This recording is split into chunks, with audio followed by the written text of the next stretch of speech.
Dan pemirsa, untuk mengulasnya telah hadir di studio tim hukum Amin, Zaid Musafi. Selamat malam, Bang Zaid. Mbak. Baik. Assalamualaikum. Waalaikumsalam. Kemudian juga ada Wakil Deputi Hukum TPN Firman Jayadeli yang nanti akan menyusul. Kemudian juga ada pengajar pemilu Fakultas Hukum UI Titi Anggraini. Selamat malam Mbak Titi. Malam Mbak Vera. Kemudian hadir pula Wakil Ketua TKN Habibur Rahman. Selamat malam Bang Habib. Assalamualaikum. Waalaikumsalam. Kemudian pengamat politik Adi Praitno. Selamat malam Selamat Mas malam, Adi Prai. Vera. Oke, nah sebelum kita mulai diskusi, kami akan tunjukkan terlebih dahulu data grafis berikut ini.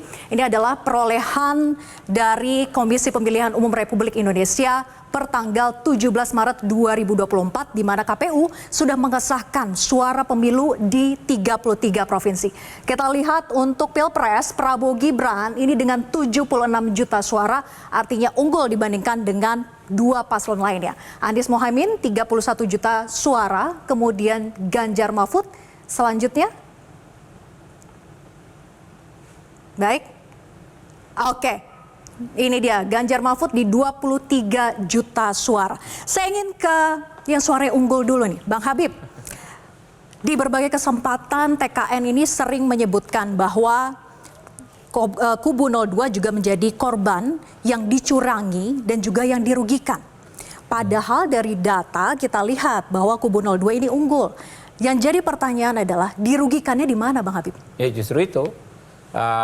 Kalau disebut pemilu ini anomali, ya anomali dari perspektif rakyat dan perspektif kami, karena pihak-pihak yang menuding kecurangan ya justru kalah gitu kan.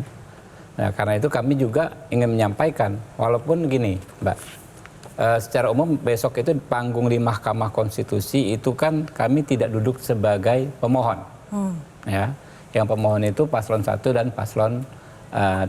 Kami akan duduk di kursi pihak terkait dan KPU sebagai termohon. Ya. Kami tetap punya kepentingan untuk menyampaikan kepada publik dan juga kepada majelis bahwa banyak sekali ya pelanggaran, kecurangan yang merugikan kami, dan itu kebanyakan juga sudah ada putusan hukumnya sejak awal. Kalau kita bicara TSM itu kan bicara perencanaan. Ya. Sudah ada putusan hukumnya yang mana nih, Pak Habib? Ya kasus PJ Bupati Sorong, ya, di mana nyata-nyata disebut ingin memenangkan paslon, memenangkan Pak Ganjar. Lalu ada kasus di Kuala Lumpur yang sekarang bahkan ujungnya ke pidana, di mana ada surat suara dalam jumlah yang sangat besar tercoblos paslon 3. Lalu ada kasus yang kami laporkan, misalnya dugaan digunakannya struktur Kementerian Desa, struktur Kementerian Tenaga Kerja untuk pemenangan paslon 1.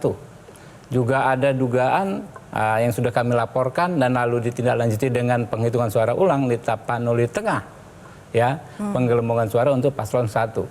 Nah ini semua ya akan kami buka, ya di antara yang akan kami buka. Kepentingannya apa? Kan tadi Mbak bilang, Mbak Vera bilang, kan sudah menang, dirugikannya di mana? Satu suara itu sangat berarti. Pemilu itu bukan soal menang, bukan soal kalah saja, tapi kita harus ada pertanggungjawaban dalam konteks hukum juga, bahwa siapapun yang melakukan cara-cara tidak sesuai dengan ketentuan undang-undang, ya kita harus ungkap siapa pelakunya. Ya. Oke, jadi versi TKN bahwa harusnya menang bukan hanya di 31 provinsi untuk sementara begitu. Ya, makanya kalau disimak saya bilang tadi ini bukan persoalan menang kalah. Kalau menang kami sudah menang sangat telak. Ya kan ya. Ngapain lagi kita sibuk-sibuk? Tapi kan kami perlu menjaga. Ya, kita semua perlu menjaga marwah pemilu ini. Jangan sampai hal-hal tersebut kita biarkan sebagai angin lalu saja. Kenapa? Karena kita kan akan pemilu lagi 5 tahun yang akan datang. Pemilu 5 tahun yang akan datang haruslah lebih baik. Ya, setiap pelanggaran sekecil apapun tidak kita lihat konteks kuantitatifnya, tetapi kualitatifnya juga.